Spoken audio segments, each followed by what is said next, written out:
நமஸ்காரம். ஒரு டாக்டருக்கும் உடம்புக்கு வரும்.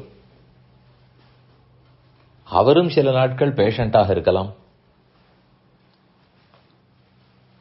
வக்கீலுக்கும் லிட்டிகேஷன் வரும்.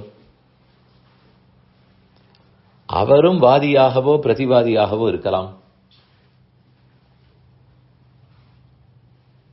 இப்படி ஒவ்வொரு துறையிலும் ஏற்படும். வைத்தியராக இருந்ததற்காக வியாதியே வராமல் இருக்காது. பேஷண்ட்டுகள் டாக்டராக முடியாது, ஆகவும் கூடாது. ஆனால் டாக்டர்கள் பேஷண்டாக இருப்பது உண்டு. ஒரு டாக்டருக்கு வியாதி வருவதற்கும் மருத்துவம் படிக்காதவருக்கு வியாதி வருவதற்கும் என்ன வேறுபாடு?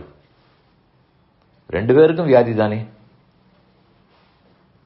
சாதாரண தொற்று நோயிலிருந்து பெரிய உடம்புகள் வரை யாருக்கும் வரலாம். அப்படி வரும்போது ஏதாவது வேறுபாடு உண்டா? அல்லது இருவருக்கு வந்தாலும் ஒரே மாதிரி தானா? நிச்சயம் வேறுபாடு உண்டு. நோய் இன்னார் இணையார் என்று பார்க்காது. வரும், யாருக்கும் வரலாம். ஆனால் ஒரு வைத்தியராக இருந்தால் நோய்க்குண்டான அறிகுறிகள், அது வந்துவிட்டதா என்று கண்டுபிடிப்பது, வந்தவுடன் சட்டென்று நடவடிக்கை எடுப்பது, சிம்டம்ஸை புரிந்து கொள்வது, கூட இருக்கக்கூடிய டாக்டர்களிடத்தில் விசாரித்து அதற்கு தகுந்த ட்ரீட்மெண்ட் எடுத்துக்கொள்வது, எதற்கு பயப்படலாம் எதற்கு பயப்பட வேண்டாம், அச்சம் தேவையில்லை என்று தெரிந்து நிதானம் தவறாமல் இருப்பது, இது இத்தனையும் டாக்டரால் முடியும். டாக்டர் இல்லாதவராலே இதெல்லாம் அவ்வளவு சுலபம் இல்லை. சில சிம்டம்ஸ், அறிகுறிகளையே நாம பார்க்காமல் விட்டு விடுவோம். அப்படியே அதை பார்த்தாலும் அது காட்ட வேண்டும்னு தோன்றாமல் இருக்கலாம். காட்ட வேண்டிய நேரத்துக்கு அப்பாயின்மெண்ட் கூட கிடைக்காத போகலாம். ஒரு மெடிக்கல் சிஸ்டம் அது எப்படி நடக்கும் என்பதே தெரியாமல் நாம் இருக்கலாம். நமக்கு ஒன்றும் சக டாக்டர்கள் கிடையாது எடுத்து சொல்வதற்கு. இன்னும் கேட்டால் சக நோயாளிகள் உண்டு. அவர்களுக்கு இருந்ததெல்லாம் சொல்லி நாம் இன்னும் பயப்படுவோம், குழம்பி விடுவோம். எந்த உடம்புக்கு பயப்பட வேண்டும், எதுக்கு பயப்பட வேண்டாம், அதுவும் தெரியாது. இதெல்லாம் நமக்கு இருக்கக்கூடிய டிஸ்அட்வான்டேஜஸ். வைத்தியருக்கு இதெல்லாம் தெரியும். ஆனால் முதலில் வருவது ரெண்டு பேருக்கும் பொது, அதை தடுக்க முடியாது. ஏதோ வைத்தியராக இருப்பவர் கொஞ்சம் தடுப்பு பிரிவென்ஷன் பண்ணிக்கொள்ளலாமே தவிர அதற்கு மேல் இயலாது. இப்ப நான் சொல்ல வந்தது ஒரு எடுத்துக்காட்டு. இல்லை என்றால் எனக்கு வைத்தியரை பற்றியும் வக்கீலை பற்றியும் தெரியாது.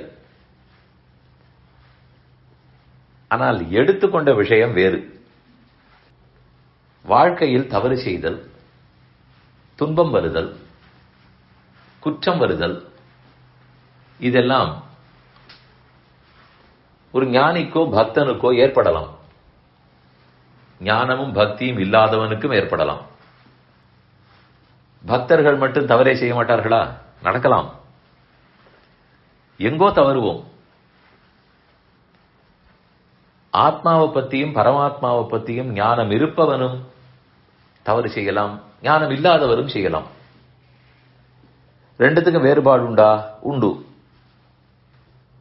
ஞானம் இருப்பவர் செய்தால் சட்டென்று புரிந்து கொண்டு தவறு நடந்துவிட்டதே என்று வருத்தப்பட வாய்ப்புண்டு. இது தவறுனே தெரியாவிட்டால்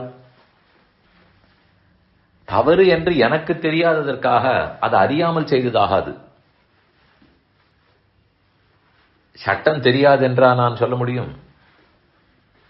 எனக்கு சட்டம் தெரியாது, ஒருத்தரை அடிக்கக்கூடாதுன்னு தெரியாது, அதனால் அடித்தேன், கேட்க முடியாது. அதே போல எனக்கு ஞானமோ பக்தியோ இல்லை, அதனால தவறு செய்து விட்டேன், எனக்கு தான் அது தப்புன்னே தெரியாதே என்று கேட்க முடியாது. தவறு தவறுதான். அடுத்தது அதை திருத்திக் கொள்ளக்கூடிய வழிமுறைகளும் ஆன்மீக ஞானிக்கு தெரிந்திருக்கும். முதலில் இது தப்புன்னு தெரியும், தப்பை திருத்திக் கொள்ள பிராயசித்தம் புரியும். கூடவே பல பக்தர்கள் இருக்கிறபடியால் இது தப்பு, வழி போகாதேன்னு சொல்லுவதற்கு ஆள் இருக்கும். அப்படியே தப்பினாலும் திருத்துவதற்கு ஆள் இருக்கும். இது இத்தனையும் பக்தனுக்கு இயலும். அது இல்லாதவனுக்கு தப்புன்னு சொல்லவும் ஆள் இருக்காது, தப்புன்னு தெரியாது, பச்சாத்தாபமும் படமாட்டார், பிராயசித்தமும் தேடமாட்டார், எதுவும் இருக்காது. என்றோ ஒரு நாள் தெரிய வரும். அதனால் இந்த வைத்தியருக்கு வியாதி வந்ததற்கும் மற்ற பேருக்கு வந்ததற்கும் ஒரு ஒற்றுமை தெரிந்தா போலே அந்த அந்த எடுத்துக்காட்டு, அதில் இருக்கக்கூடிய ஒற்றுமை ஞானம் பக்தி இருப்பவனுக்கு குற்றம் வந்தாலும் அது இல்லாதவனுக்கு வந்தாலும் அதே போல சில டிஸ்அட்வான்டேஜஸ் இருப்பதாக தோன்றியது, அதனால் சேர்த்து கூறுகிறேன்.